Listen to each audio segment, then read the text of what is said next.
علیہ السلام جب اللہ تعالیٰ نے حضرت عیسیٰ علیہ السلام کو آسمان پر اٹھایا تو حضرت عیسیٰ علیہ السلام کی قوم نے کہا عیسیٰ علیہ السلام آپ تو آسمان پر جا رہے ہیں لیکن میں زمین پر ہوں، میں تو زمین پر ہوں، میری رہبری کی بات کون کرے گا، مجھے اچھی بات کون بتائے گا؟ حضرت عیسیٰ علیہ السلام نے کہا میں تو جا رہا ہوں لیکن میرے بعد ایک پیغمبر آئے گا، میرے بعد ایک رسول آئیں گے، میرے بعد ایک نبی آئیں گے جن کا نام آسمان پر احمد ہوگا، بولے نا سبحان اللہ، آسمان پر احمد ہوگا اور زمین پر محمد ہوگا۔ 570 سال یا 571 سال تک کوئی نبی نہیں آئے، کوئی رسول نہیں آئے۔ آپ کے مسجد میں اگر 2 مہینہ 1 مہینہ تک امام صاحب نہ ہو لوگ جاہل بن جائے گا، اس کو سمجھ میں نہیں آئے گا، پھر اپنی طرف سے گھر گھر کر کے مسئلہ بتائے گا۔ میں پیغام دینا چاہتا ہوں اگر کوئی بیمار ہو تو کوئی انجینئر اس کو ٹھیک نہ کرے گا بلکہ ڈاکٹر ٹھیک کرے گا، اگر کسی کو مکان بنانا ہے تو کوئی ڈاکٹر نہ بنائے گا بلکہ انجینئر نقشہ تیار کر کے دے گا کیسے ایسے مکان بناؤ۔ مطلب یہ ہے کہ مسائل اس کو معلوم ہوگا جو عالم ہوگا، مسائل اس کو معلوم ہوگا جو شریعت کی بات پڑھتا ہوگا۔ معزز سامعین کرام 570 سال یا 571 سال تھا، یہ لمبا عرصہ گزرا، کوئی نبی نہیں آئے، کوئی رسول نہیں آئے۔ اس دور کو دور جاہلیت کہا جاتا ہے۔ کیا کہا جاتا ہے؟ اس دور کو دور جاہلیت کہا جاتا ہے۔ 570 سال تک 571 سال تک کوئی اچھی بات بتانے والے پیغمبر یا کوئی نہیں آئے۔ اللہ اکبر کبیرہ۔ یہ لوگ دور جاہلیت میں اپنی بیٹی کو مار دیتا تھا، اپنی بیوی کو جا کر کے زندہ کر دیتا تھا۔ ایسے وقت میں میرے مصطفیٰ مکہ کی سرزمین پر آئے اور میرے مصطفیٰ کے ایک صحابی ہیں جس کا نام ہے حضرت دہیہ کلبی۔ ذرا بولے سبحان اللہ سبحان اللہ۔ بس سنیں آپ، آخری بات آپ سن لیں، اس کے بعد میں بات کو ختم کرتا ہوں۔ سنیں گے انشاءاللہ جو میں پیغام دینے جا رہا ہوں، اگر آپ نے غور سے سنا تو انشاءاللہ آپ کے آنکھ سے آنسو ٹپک پڑیں گے، آپ کا ایمان تازہ ہو جائے گا جو میں بات بتانے جا رہا ہوں۔ معزز سامعین کرام، میرے مصطفیٰ نہ آئے تھے، کوئی مقام لڑکیوں کا نہ تھا، کوئی عزت نہ تھی۔ جانتے ہیں بیوہ عورت کو جس ہندوستان کی سرزمین پر ہم رہتے ہیں، اس ہندوستان کی سرزمین گنگا کے کنارے بیوہ عورت کو زندہ جا کر کے چیتا پر لٹا کر کے جلا دیا جاتا تھا۔ یہ دنیا کا دستور پایا جا رہا تھا۔ اگر آپس میں لڑائی ہوتی تھی تو کئی 100 سال تک، کئی سال تک قتل و غارت کا سلسلہ جاری رہتا تھا۔ میرے مصطفیٰ آئے، کہا اے بیوہ مسکراؤ، تجھے ضرورت گھبرانے کی نہیں ہے، اس لیے کہ تیری عزت بڑھانے والا محمد رسول اللہ تشریف لے آئے ہیں۔ حضرت دہیہ کلبی ہیں، مصطفیٰ کے صحابی ہیں۔ میں مسلموں کی باتیں بتانے جا رہا ہوں۔ جب اسلام حضرت دہیہ کلبی نہیں لائے تھے، ان کا معاملہ کیا تھا؟ حضرت دہیہ کلبی ہے جس کے بارے میں میرے مصطفیٰ نے دعا کی تھی، اے پاک پروردگار عالم حضرت دہیہ کلبی کو مسلمان بنا دے۔ ذرا بولے نا سبحان اللہ۔ حضرت دہیہ کلبی کو اسلام میں داخل فرما لے۔ نماز فجر کے بعد حضرت دہیہ کلبی میرے مصطفیٰ کی بارگاہ میں آ جاتے ہیں۔ آنے کے بعد عریضہ پیش کرتے ہیں، یا رسول اللہ کوئی پیغام ہے؟ میرے مصطفیٰ نے فرمایا ہاں دہیہ کلبی ایک پیغام ہے۔ حضرت دہیہ کلبی نے کہا یا رسول اللہ وہ پیغام بتایا جائے۔ میرے مصطفیٰ نے فرمایا دہیہ کلبی اس بات کی گواہی دو کہ اللہ بولے نا اللہ ڈر لگ رہا ہے آپ کو، یہ خدا کے ماننے والے ہیں پھر بھی آپ ڈر رہے ہیں، بولیے اللہ، سارے بھائی اللہ۔ میرے مصطفیٰ نے حضرت دہیہ کلبی سے کہا کہو دہیہ کلبی خدا ایک ہے، محمد اللہ کے رسول ہیں، تم اسلام میں داخلہ لے لو۔ حضرت دہیہ کلبی نے کہا یا رسول اللہ ایک بات کا بڑا ڈر لگا رہتا ہے، ایک بات کا بڑا خوف لگا رہتا ہے، اس گناہ کو آپ طرف کبھی معاف نہیں کرے گا۔ حضرت دہیہ کلبی جب یہ بتا رہے تھے، میرے مصطفیٰ نے فرمایا دہیہ کلبی بتاؤ گا وہ کون سا گناہ ہے میرے رب کی بارگاہ میں میرے رب کا بندہ اگر سمندر کے چھان کے برابر اگر گناہ کرتا ہے لیکن سچی توبہ کر لیتا ہے تو سچی توبہ کرنے کی برکت سے اللہ تعالیٰ اس کے گناہوں کو معاف فرما دیتا ہے۔ سبحان اللہ سبحان وہ کون سا گناہ ہے؟ حضرت دہیہ کلبی کی بات سنو اور آپ سمجھو کہ اسلام نہ آیا تھا، دنیا کے لوگ کیسے اپنی زندگی گزار رہے تھے۔ حضرت دہیہ کلبی نے کہا یا رسول اللہ میں اپنے قبیلے کا سربراہ ہوں، میں اپنے قبیلے کا سردار ہوں، یا رسول اللہ میرے سرداری میں ایک نہیں بلکہ 70 گھر آتے ہیں۔ کتنے گھر آتے ہیں؟ 70 گھر آتے ہیں، 70 گھر کا میں سردار ہوں۔ یا رسول اللہ ان ہاتھوں نے ایک گھر کی بیٹی کو نہیں بلکہ 70 گھر کی بیٹی کو زندہ گاڑا ہے۔ اللہ اکبر۔ جیسے حضرت دہیا کلبی نے اتنا کہا میرے مصطفیٰ اپنے چہرہ کو ایسے گھما لیتے ہیں، حضرت دہیا کلبی رونے لگتے ہیں، یا رسول اللہ آپ جب چہرہ گھما لیں گے تو میری مدد کون کرے گا؟ میرے مصطفیٰ کی بارگاہ میں فرشتوں کے سردار حضرت جبرائیل امین آتے ہیں، آنے کے بعد عریضہ پیش کرتے ہیں، یا رسول اللہ حضرت دہیا کلبی سے کہیں کہ وہ مسکرا جائیں، اس لیے کہ اللہ نے ان کے گناہوں کو معاف فرما دیا ہے۔ یہ گناہ اس نے اس وقت کیا تھا جب انہوں نے اسلام نہیں لایا تھا، اسلام لے آیا ہے اس کے گناہ معاف ہو گئے ہیں۔ اللہ اکبر۔ میرے مصطفیٰ نے فرمایا دہیا کلبی اللہ نے تیرے گناہوں کو معاف فرما دیا ہے، اب اسلام میں داخلہ لے لے۔ جو میں بات کرنے جا رہا ہوں ذرا اس بات کو غور سے سنیے گا، بڑے غور سے سنیے گا، آپ کا ایمان تازہ ہو جائے گا۔ جب میرے مصطفیٰ نے فرمایا دہیا کلبی اب مسلمان بن جاؤ، کلمہ طیب لا الہ الا اللہ محمد رسول اللہ پڑھ لو، حضرت دہیا کلبی نے کہا یا رسول اللہ ایک میں اور بہت بڑا گناہ کیا ہے، اس گناہ کو آپ رب کبھی معاف نہیں کرے گا۔ میرے مصطفیٰ نے فرمایا دہیا بتاؤ نا تم کیسی باتیں کرتے ہو، التائب من الذنب کمن لا ذنب لہ، گناہوں سے توبہ کرنے والا ایسا ہی ہو جاتا ہے جیسا کہ اس نے گناہ ہی نہیں کیا۔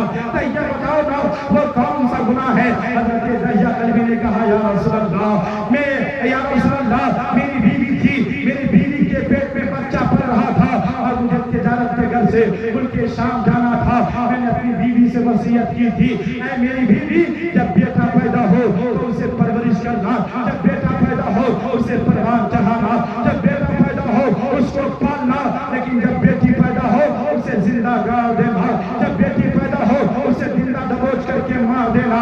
آج دنیا کہتی ہے بیٹی پڑھاؤ بیٹی بچاؤ، بیٹی پڑھاؤ بیٹی بچاؤ۔ میں دنیا کو کہنا چاہتا ہوں اے دنیا والو تم آج یہ نعرہ لگا رہے ہو کہ بیٹی پڑھاؤ بیٹی بچاؤ، لیکن میرے مصطفیٰ نے 1450 سال پہلے میرے مصطفیٰ نے اپنی بیٹی حضرت فاطمہ سے محبت کر کے دنیا والوں کو یہ پیغام دیا تھا بیٹی زحمت کی چیز نہیں بلکہ بیٹی رحمت کی چیز ہوتی ہے۔ اے مسلمانوں اپنی بیٹی سے محبت کرنا، اگر بیٹی سے محبت کرو گے اللہ تعالیٰ تجھے جنت عطا فرما دے گا۔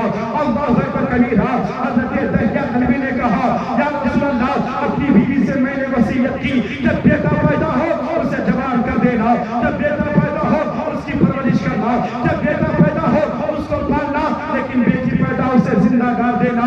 یا رسول اللہ جب ملک شام گیا 7 سال کے بعد میرا پھر گھر پر واپس ہونا ہوا، میں آپ سے پوچھنا چاہتا ہوں ذرا سینے پر ہاتھ رکھ کر کے بتائیے آپ کے گھر سے اگر کوئی بدیش جاتا ہوگا اس کا بیٹا اپنے باپ کے انتظار میں رہتا ہے کہ میرا باپ کب آئے گا، اس کی بیٹی انتظار میں رہتی ہے کہ میرا باپ کب آئے گا۔ جب باپ آتا ہے بیٹی کو خوشی ملتی ہے، اولاد کو خوشی ملتی ہے۔ حضرت دہیا کلبی 7 سال کے بعد اپنے گھر پر واپس آتے ہیں، دروازہ کھٹکھٹاتے ہیں، اندر سے ایک چھوٹی سی بچی ہے، ننھی سی بچی ہے، ننھی سی بچی ہے، اللہ اکبر دروازہ کو کھولتی ہے۔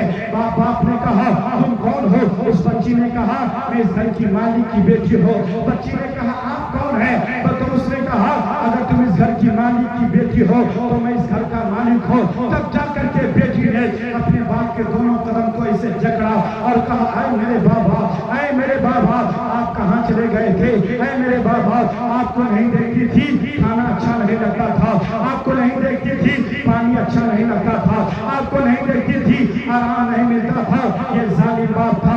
حضرت دہیا کلبی کہتے ہیں یا رسول اللہ مجھے ذرہ برابر رحم نہیں آیا اور اپنی بیٹی کو لات مار کر کے میں نے سائڈ کر دیا۔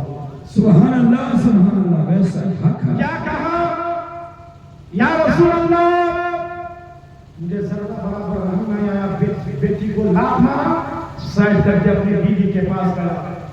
میں نے اپنی بیوی سے کہا میری شریک حیات کہ تجھے معلوم نہیں کہ میں نے تجھ سے وصیت کی تھی کہ جب بیٹا پیدا ہو اسے پالنا، جب بیٹا پیدا ہو اس کی پرورش کرنا، جب بیٹا پیدا ہو اس کو جوان کرنا، جب بیٹی پیدا ہو اسے زندہ گاڑ دینا، جب بیٹی پیدا ہو اسے زندہ دفن کر دینا۔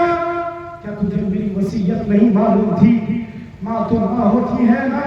ماں نے کہا ہے میرے سرتاج اگر میں اپنی بیٹی کو اگر زندہ مار دیتی تو تمام بیٹی کو اپنے ماں سے امید ختم ہو جاتی کہ یہ ماں نہیں بلکہ یہ زندہ کرنے والی ماں ہے. ماں تو ماں ہوتی ہے. ماں نے کہا اے میرے شوہر نامدار یہ بیٹی ہماری اور آپ کی بچی ہے. یہ ظالم باپ تھا بیٹی کو زندہ کر دیتا تھا. یہ ظالم باپ کیا کیا اپنے ہاتھ میں مٹی کھودنے والا لیتا ہے اور جا کر کے ایک اپنے گاؤں سے باہر ایک میدان میں جنگل میں بیابان میں چلا جاتا ہے. اس بیٹی کو لے کر کے بیٹی پوچھتی ہے بابا کہاں جا رہے ہیں. بیٹی بار بار پوچھ رہی ہے. باپ جھوٹ بول رہا ہے. بیٹی میں تجھے میلے دکھانے لے جا رہا ہوں. بیٹی میں تجھے ماما کے گھر لے جا رہا ہوں. بیٹی میں تجھے نانا کے گھر لے جا رہا ہوں. اللہ اکبر کبیرہ. یہ چھوٹے بچے ہوتے ہیں, کم عمر کے بچے ہوتے ہیں, ان کو کیا معلوم ہے کہاں لے جا رہے ہیں. جب یہ ظالم باپ اپنے گھر سے باہر نکالتا ہے, حضرت دہیا قلبی کہتے ہیں یا رسول اللہ میرے پاؤں میں ایک کانٹا چبھا. کانٹا چبھنے کی وجہ سے میرے پاؤں سے خون نکلا. میری بیٹی کے سر پر جو دوپٹہ تھی وہ دوپٹہ سے میرے خون کو پوچھتی رہی اور بولتی رہی اے میرے بابا مجھے نہیں چاہیے کھلونے. اے میرے بابا مجھے نہیں جانا ماما کے گھر. اے میرے بابا مجھے نہیں جانا نانا کے گھر. کبیرہ یہ ظالم باپ تھا اپنی بیٹی کے لیے قبر کو کھودنا شروع کیا. اب یہ جب قبر کو کھود لیا تب بیٹی کو اپنے پاؤں سے مار کر کے قبر میں ڈال دیا. مٹی ڈالنا شروع کیا ہے. بیٹی سمجھ رہی ہے باپ مجھ سے مذاق کر رہا ہے. مٹی قبر تک آ گئی. بیٹی سمجھ رہی ہے باپ مجھ سے مذاق کر رہا ہے. مٹی سینے تک آ گئی. بیٹی سمجھ رہی ہے باپ مجھ سے مذاق کر رہا ہے. جب گردن کو ڈھکنے والی تھی تب بیٹی نے باپ سے توجہ ہٹا کر کے یہ کہتی ہے اے میرے باپ اگر مجھے میرا چہرہ تجھے پسند نہ تھا میں کبھی تیرے پاس نہیں آتی. خدا کی بارگاہ میں یہ بیٹی عریضہ پیش کر رہی تھی اے پروردگار عالم اے میرے معبود برحق اے میرے خدا آخر بیٹیوں کو کب تک زندہ گاڑا جائے گا.